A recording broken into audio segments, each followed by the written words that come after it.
Mirë se vini në kanalin ton, mos harroni të bëni subscribe dhe të klikoni si përzieles për të marrë njoftimet më të reja. Faleminderit! Hani 2 fiq në mëngjes dhe i thoni lam të mirë këtyre problemeve shëndetësore. Koha më e mirë për të ngrënë fiq është në mëngjes në mënyrë që ata të mund të pastrojnë sistemin tuaj të tretjes gjatë ditës. Pastrimi i sistemit tretës është një nga veçoritë më unike të këtyre frutave të ëmbël të verës. Fiqt janë nga frutat më të shkëlqyera për shëndetin e mëlçisë, ata të cilët kanë një nivel të lartë të alkaneve dhe prandaj ndihmojnë në rregullimin e pH-it të tretjes. Fiqt janë të pasur me antioksidantë të cilët parandalojnë dëmtimet e shkaktuara nga radikalet e lira. Kur konsumohen në mëngjes, fiqt e qetësojnë organizmin, japin energji dhe ofrojnë vetëm ëmbëlsi natyrale lehtësisht të përthithshme nga trupi i njeriut. Konsumimi i fiqve në mëngjes gjithashtu shërben edhe si një rregullues dhe stabilizues i presionit të gjakut për aktivitetin e ditës në vijim. Falë përmbajtjes së lartë të kalciumit dhe magnezit, po ashtu fiqt janë në gjendje që të relaksojnë enët e gjakut duke siguruar mineralet e duhura për balancimin e elektroliteve.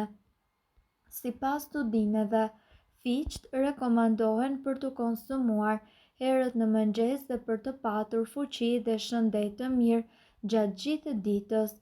Si edhe fiqt janë të pasur me vitamina A, C, D dhe B, të cilat janë thelbësore për shëndetin e lëkurës, shëndetin e kockave dhe shëndetin në përgjithësi. Fiqt janë një burim ideal i proteinës, fosforit, glukozës dhe kalciumit. Ndërkohë, falë fibrave, mineraleve dhe vitaminave që ata kanë, fiqt do të sigurojnë që ju të keni një sistem imunitar më të fortë. Për shkak të këtij profili, fiqt duhen vlerësuar si një ilaç fantastik. Në këtë video ju do të mësoni më shumë për vlerat dhe përfitimet që ju mund të merrni nga fiqt e freskët dhe njëkohësisht të thatë. Sëmundjet e zemrës dhe gurët në veshka. Fiqt janë të pasur me antioksidantë, vitaminë E, A dhe C. Antioksidantët eliminojnë radikalet e lira dhe parandalojnë sëmundjet e zemrës dhe e gurët në veshka. Kocka të forta. Sipas ekspertëve, fosfori dhe vitamina D, si edhe kalciumi, të cilat gjenden po ashtu tek fiqt, i bëjnë kockat tuaja që të jenë edhe më të forta. Një fik plotëson 3% të nevojës ditore për kalcium. Duke e konsumuar atë çdo ditë mund të paksoni rrezikun e shfaqjes së osteoporozës. Shëndeti i syve. Vitamina A, e cila gjendet tek fiqt, përmirëson shëndetin tuaj të syve. Konsumoni 3 deri në 4 fiq për të ulur rrezikun e humbjes së shikimit si pasojë e moshës. Shqiptarët vuajnë më së shumti nga hipertensioni, i njohur ndryshe edhe si tensioni i lartë i gjakut. Tensioni i lartë i gjakut mund të jetë shkatërrimtar për zemrën, trurin dhe veshkat. Përpos kësaj, tensioni i lartë i gjakut shkakton komplikacione të tjera të rënda për lëvizjen e gjymtyrëve. Ai trajtohet me medikamente, por njëkohësisht edhe nëpërmjet një regjimi të shëndetshëm ushqimor, i cili nuk përfshin ushqime të shpejta dhe të përpunuara. Frutat dhe perimet janë ndër më të rekomanduarat për uljen e tensionit të gjakut. Një prej tyre është njëkohësisht edhe fiku, një frut i ëmbël i cili shijohet i freskët por edhe i thatë. Fiku rekomandohet për uljen e tensionit të lartë të gjakut, kundër konstipacionit dhe në të mirë të tretjes.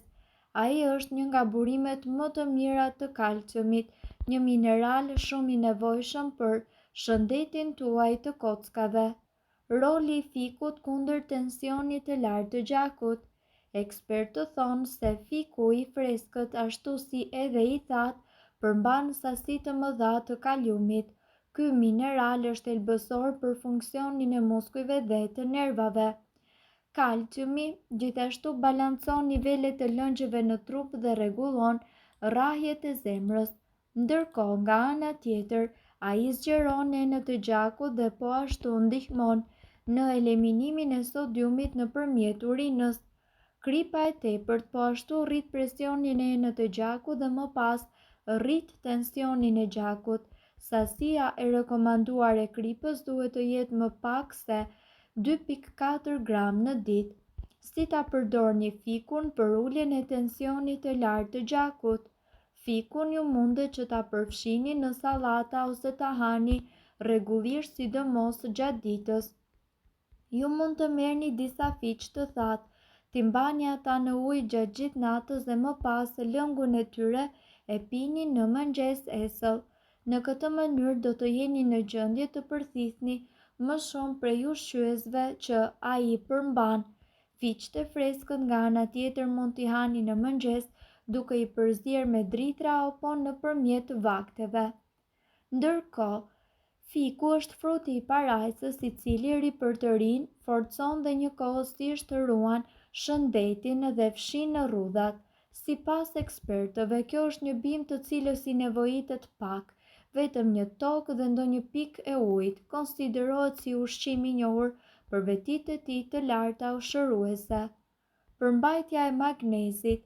Magnezi është një ndër elementët bazë i cili e mbron sistemin tonë nervor, sidomos nga stresi. Ai është shumë i rëndësishëm për eshtrat, imunitetin dhe shëndetin e trurit. E promovon shëndetin dhe vitalitetin, shëron shumë sëmundje dhe në mënyrë të konsiderueshme e ngadalson procesin e plakjes. Fiqt e thatë përmbajnë 3 herë më shumë magnez se sa ata të freskët. Është i pasur njëkohësisht me kalium, kalcium, hekur, fosfor, bakër dhe vitamina B6, C, si dhe beta-karotin. Përmbajtja shumë e ulët e yndyrave dhe përmbajtja më e lartë e fibrave se cila do frut dhe perime tjetër është ndër arsyet se përse fiku do të duhet të konsumohet çdo ditë. Pektina është një fibër e tretshme e cila ul kolesteroli në gjak, ndërsa triptofani ndihmon po ashtu me probleme të cilat lidhen me qarkullimin e gjakut dhe kundër pagjumësisë. Përqindja e lartë e sheqernave natyror do të sigurojë që truri juaj të punojë më shpejt dhe të pranojë dhe të klasifikojë më mirë informacionet. Sigurisht, diabetikët duhet të kenë kujdes gjatë ngrënies së fiqve të thatë, sepse ata përmbajnë 2 herë më shumë sheqer se sa ata të freskët. Fiqt e thatë janë gjithashtu një burim i shkëlqyer i shumë ushqyesve dhe gjithashtu janë një vakt praktik dhe njëkohësisht i vlefshëm për sa i përket atletëve rekreativ dhe profesionist, ndërsa në kombinim me produktet e arrave mund të shërbejë gjithashtu si një meze e lehtë ideale. Çaji i fikut shëron sëmundjet e ëmbëlsisë, fytit, organeve të frymëmarrjes, gurët e tëmthit dhe fshikësës.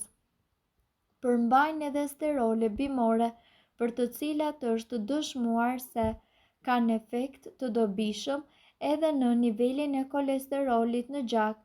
Sterolet bimore si lanosteroli dhe stigmasteroli, të cilët i përmbajnë fiqt, lidhen për molekulat e kolesterolit në zor dhe kështu e pengojnë absorbimin e tij. Mirë po duhet të dini, informacionet në këtë video kanë për qëllim të plotësojnë dhe të mos zëvendësojnë këshillat e mjekut tuaj dhe nuk kanë për qëllim të mbulojnë të gjitha përdorimet e mundshme, masat paraprake, ndërveprimet ose efektet negative. Informacionet në këtë video mund të mos i përshtaten rrethanave tuaja shëndetësore, prandaj para përdorimit këshillohuni me mjekun tuaj. Nëse doni të dëgjoni video tona që ne postojmë çdo ditë, kliko subscribe. Ju ftojmë gjithashtu të bëni like në video tona nëse i keni dëgjuar dhe pëlqyer ato. Faleminderit që e pat videon ton. Shpërndajeni këtë video në profilin tuaj në mënyrë që të informohen edhe shokët tuaj. Faleminderit.